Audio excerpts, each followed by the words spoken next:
Hello, everyone. I'm back. I want to talk a little bit about the new radical woke left and how their policies are damaging to women. So we're supposed to believe on face value that the extreme left is supposed to be the party for equality and equal rights for everyone. I have to say, I'm not convinced. Okay, so there's some real big issues with this. All right, first of all, I just want to say if you're transgender, just know, I don't judge you.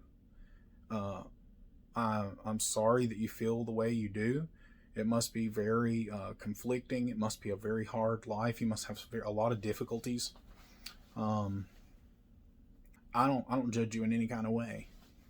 But I would say that the idea that this kind of idea should be promoted, I don't think that it should be. I think if you feel like you're an opposite sex than the sex that you're born with, the first thing I would point out is that you cannot imagine what another sex is like that you are not.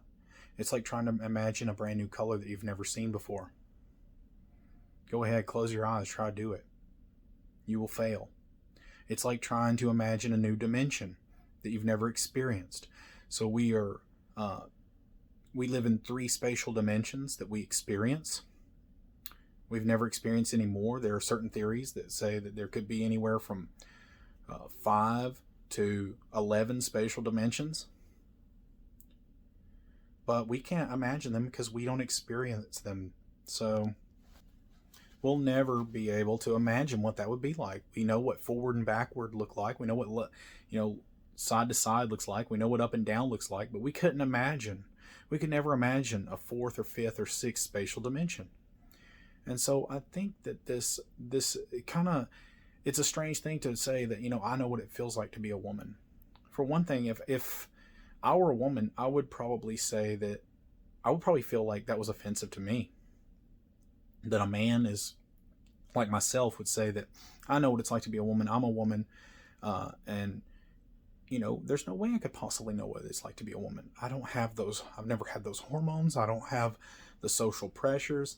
I don't have, my brain wasn't soaked in the hormones and during the developmental stage in the womb that women have. I can never breastfeed.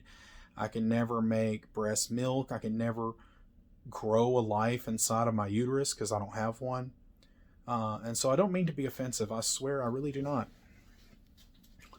But I think that to think that you're something that you've never had any experience being, I think it's impossible. So how is this damaging to women? Well, now you have these Democrat politicians trying to push through these laws that allow criminals to pick which gender they are and which prison they want to go to. So you have men who can claim that they're women. They're asked, do you identify as a male or a female? And depending on your answer, you get sent to that detention facility. Okay? So all a male has to do, a male who is convicted of a crime has to do is say that he identifies as a woman, a female, and then all of a sudden he gets to go to the women's prison. And, I can't even imagine. That's like throwing these women to the wolves, okay? If you look at how many rapes there are in prison, when you have men with men, just think how much that's going to grow exponentially when you allow men in there with women. Okay, so these women, all their remaining rights have just been violated and thrown away. So how is that supposed to help women's rights? You're now allowing men to go into prison with them, and these men have the ability to overpower those women and do whatever they want. Okay, this sounds like another huge violation of men against women. I can't even imagine that this is even considered as something that people would even want to bring up. It seems absurd. I'm going to make a prediction here. I may be wrong, but if this goes through, I can't even imagine, eventually men in women's prison are going to outnumber the women. It's only a matter of time. You also now have these executive orders coming from Biden where boys are allowed to claim that they're females, and then they get to play on sports teams, female sports teams. Okay, so this absolutely destroys women's sports. Okay, which was supposed to be an equal right granted to women. Okay, now if a boy claims that they're female, then they get to go play sports on the female team, and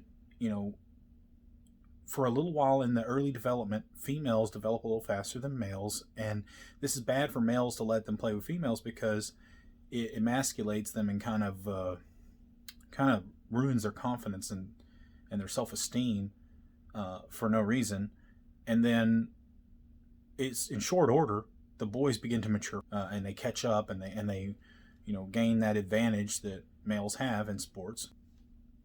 Then to put them together would be harmful to girls because the boys are just going to decimate them. So you end up ruining all their chances for victories, for achievements, and for scholarships. What's worse, according to this executive order, there is no privacy for women either. You can't stop a male from entering in the girls' restroom now at school or into the girls' locker room. There is absolutely no privacy for women now, which is weird because privacy was the whole thing, the whole reason for the Roe v. Wade decision to allow abortion. So having your own child who's part your DNA, part you, inside you growing is a violation of privacy, while random strangers who are the opposite sex can just come and watch you undress, and you can't say a word about it.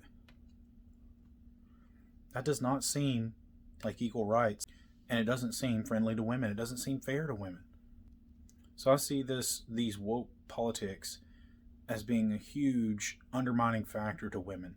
So on one, and there's like this weird dichotomy where the party itself is divided on the issue, and it can't come to agreement on what a woman is. So you have the woke group, the extreme left, saying that like for instance, when a small child decides that they're transgender, if they play, like say we'll take this circumstance where there's a boy, he wears pink, he likes pink, and he wants to play with dolls, that he's a girl. And so they start these transitioning processes if it's okay with the parents. Okay? So you got one side of this political spectrum saying being a girl is all about your personal choices and these intangible things, just little things that you like, which I think is absurd. I think a boy could like pink, and there are all these weird different cultural aspects about these colors that some colors they cross borders, and there's certain emotional responses that they invoke regardless of the culture. But pink is not one of them. Pink is viewed different ways, and the masculine and feminine colors in different cultures all around the world are viewed in different ways. I believe in China, the color for little boys is not blue, it's black. Blue is the color for little girls. So, that's absurd to say such weird things like trying to boil a woman down to these simple preferences. And then you have the other part of that same side of the political spectrum saying that, no, a woman is so much more than that.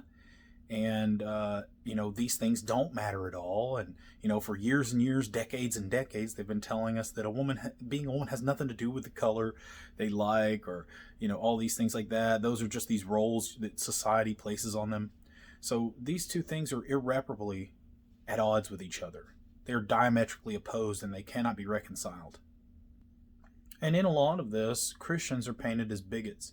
But if you look at it, the vast majority of world history, males have dominated, and a lot of times they have not treated women with human dignity and respect that they deserve, and they haven't given them equality. But it's the Christian worldview that starts to change all that. It's a slow change. It takes a long time to change an entire culture for something that's just been steeped and ingrained in their beliefs.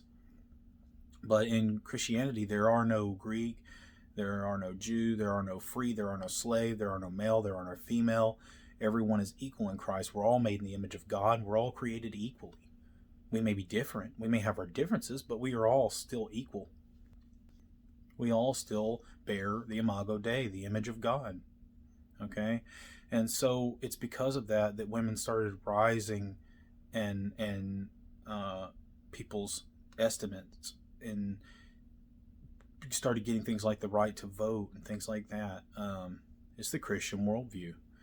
A lot of places where Christianity is not prevalent, you start to see that the females are still underappreciated and undervalued and not given the same equal rights. It's starting to change because of America's influence, but America is influenced by Christianity, like it or not, okay? And just like, all these policies that I think are harmful to women, you may want them not to be, but it doesn't matter what you want. These policies are devastating to women. So unfortunately, you may have good intentions. You may desperately want this or think you want this. And I hate to deny people a feeling that they're being treated equally, because I think at a certain point, no one cares really. I don't, at least if you think you're a girl or a boy, or, in other words, it's not that I don't care. It doesn't bother me personally. Just, don't try to get me to say that a biological male is a female and a biological female is a male, and you can do whatever you want in the privacy of your home. You can dress whatever way you want out in public, but don't try to go in the bathroom with my daughter.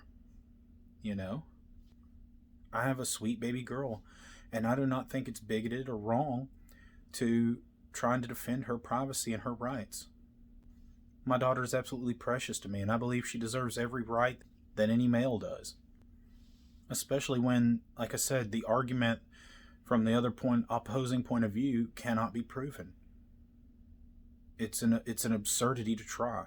So, like I said, you cannot explain to me how you know what it is like to be a woman if you weren't ever born a woman to really know if what you feel is truly that.